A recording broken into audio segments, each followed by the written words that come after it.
Bro, look at this cut, bro. You see this ball fade? I know what you got going on, man. Oh my, bro, look at that. Just, oh, you next too. Huh? Oh my gosh, this is ridiculous.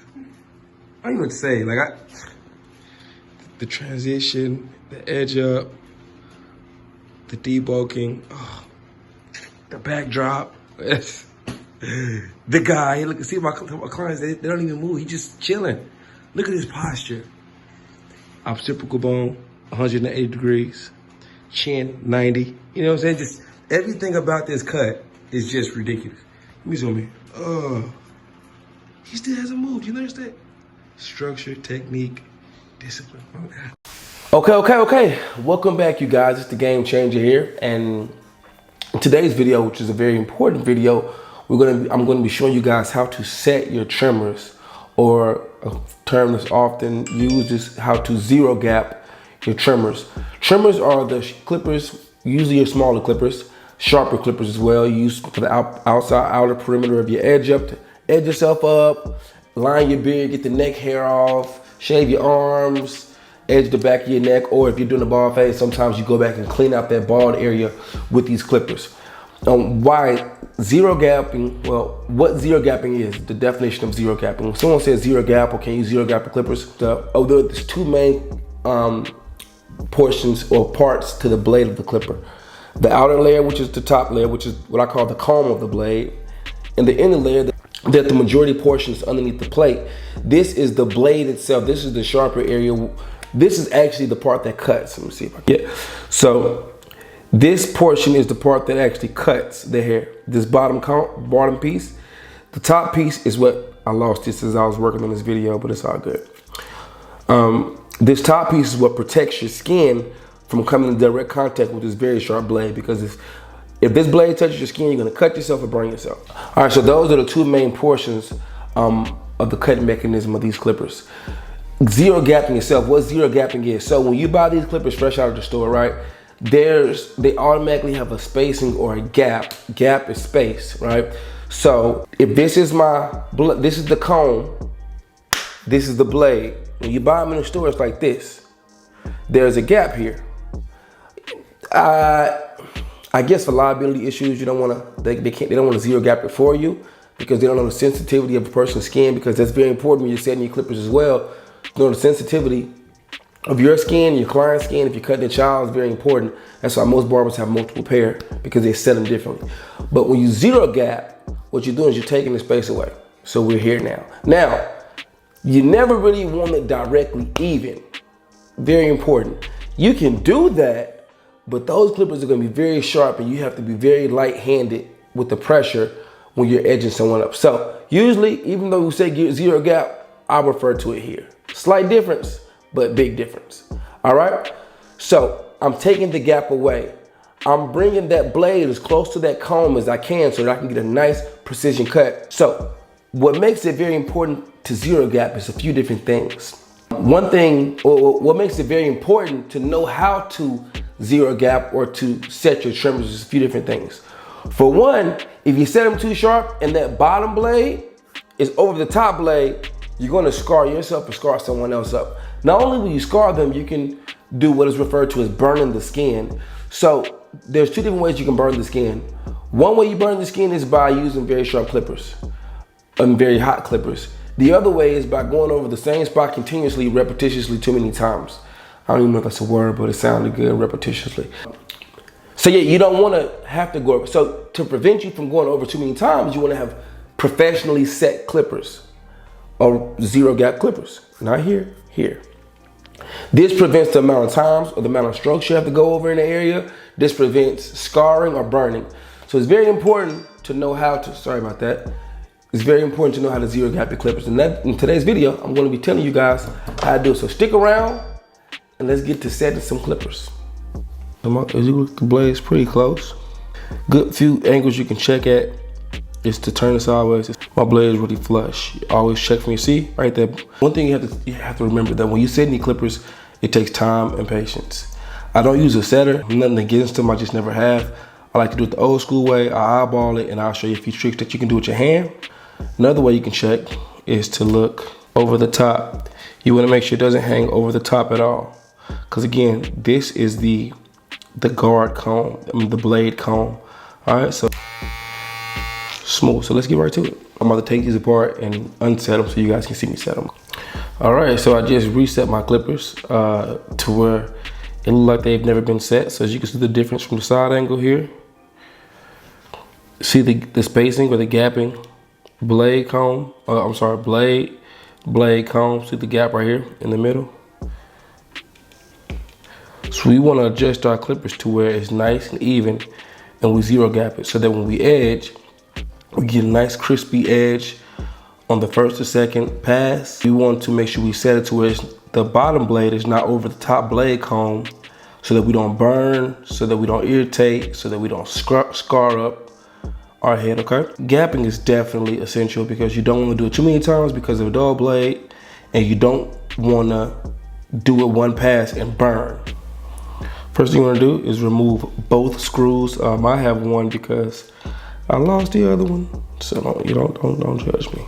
So this is always a good time to clean your clippers as well. So you can do this every so often. You remove both screws.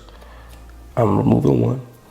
Not too bad up in there. Cleaned it out, so don't look too bad. If you have one of those air compressors, it'll be a good time to blow the clippers out, or those the can of air, the compressed air, that'll work as well. Take a small piece of tissue and just get the hair, a little excess off. Get the hair out of there. All right, here we go. This right here, this is the holding bracket. This is the bracket that holds the blade comb, which is this top layer here, and the blade itself together. So the bracket is connected with two screws, and also in between we have the mount that actually helps you the blade up and down. So what happens is when I loosen these screws, now very important, you never want to take the screws off because it's hard to get them bad boys back on. So I just loosen them up, and now if you notice, I can rotate them all the way up, all the way down. I have control over it, okay, see? But see, it sits on this plate here, is what helps you move it up and down. So you want to be very careful not to break that. One thing I like to do is I like to loosen it up enough to where I can move them all the way up and all the way down without too much resistance.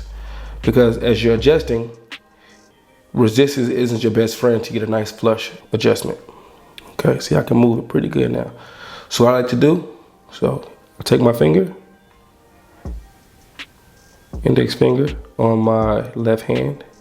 I use my strong hand to move the blade up. All right, so now I got a pretty nice set. So when you're setting your blade, it takes a few times. Like there's never been one time where I got this perfectly right on the very first time. And that's okay. So this requires patience, just like a great haircut. It takes patience. All right, so what I do is I take my finger, after I get it to, now you use this centerpiece here to rotate it up. Let's look at it from the side. See what we can see. All right, see this side is a little high here. And we don't want it that high. Another thing, so if you're ever adjusting and you're studying, let me loosen this up some. When you adjust, it's always good to find 2 points of interest, right? Usually on two different sides, because if this side is set right, but this side is not, I have a problem. If I'm only judging by if this side is set correctly and I tighten my screws, I haven't checked this side, so I might be uneven or off. So I need 2 points of interest. And the best 2 points of interest is always the outside of the blade. Why? Because those are the thickest two sides of the blade comb. So what I do is I can rotate it over here. Sorry if all the focus in my hand trying to figure out what I'm trying to do. Now I use my finger. So if you notice, thumbs are placed here for support or base. And my top two fingers actually do my thumb does the adjusting, points of base and points of precision, right? I check here, I can feel if it goes over, and this is also a wall for my fingers. Then I just eyeball. The best place to eyeball is from an angle, because I can study all my blades at one time. So I'll look. Sometimes it's best to close one eye so you can have a good focal point. I turn, check, that don't look too bad. So what I do, I bring it closer to myself. See, on this side, boom, it looks amazing, right? Now what I want to do is check my other point of interest. All I have to do is rotate the blade over some. Really. I'll study this middle blade. I'll keep my finger here. I just rotate it over a little bit.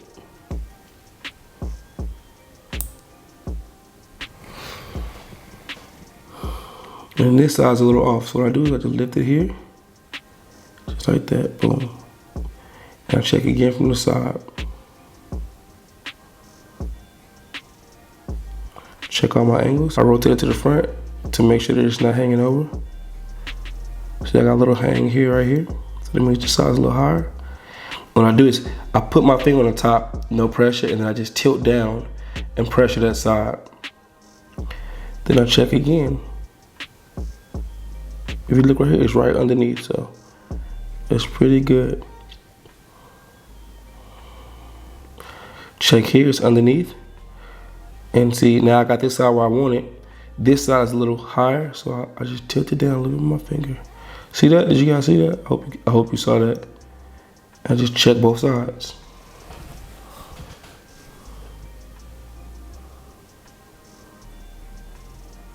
Looks really good. So now to tighten it, so that I don't lose that point, those points, I hold my finger, and very important, you want to adjust your screws slow, very lightly. So turn it. Same here. Because what happens, if you adjust them quick, boom, boom, boom, you're knocking it off its axis, boom. So now, if I'm turning the screw too fast or too hard this way, without having a tight hold or firm hold on both screws, this blade is gonna rotate with the clippers. So I wanna slightly do this one, the top, slightly do the bottom, then I come back a little firmer with the top. Now I can put a little more pressure down here. Finger supporting the backside, and I come, press, press. Now I can hold and I can tighten these bad boys in. So now, once you get, very important, once you get good on the blade, right? After you put it back on, you want to test it on your skin. What's the best place to test it? So the best place to test the clipper is on a sensitive area like the neck, or the back of the neck, the front of the neck, lower neck, on the temple of your head. Now, I don't really believe in testing it on your hand or your forearm because those are callous areas. You use them often. So you won't be able to tell when you put how it will feel when you put it on a delicate face or skin. Or you can test the higher cheekbone, very sensitive and loose skin areas. So any looser skin areas are better. So let's see.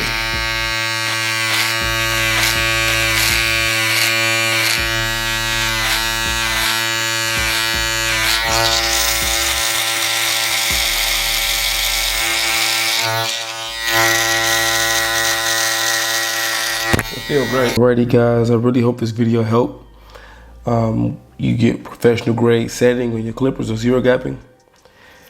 For any videos that you guys want to see, comment, shoot me a DM at dright04 on Instagram. Hope you enjoyed. If you liked it, thumbs up. If you like it, subscribe. More content coming soon. Appreciate you guys for sticking around. I'm gonna just leave the camera right here for like 30 seconds. Nah, I'm just gonna let everybody that's watching this on Instagram just look at this. Just enjoy it. Look at the taper. Get away. See, you been brushing. Man, you know what I'm saying? I see. See, you been brushing.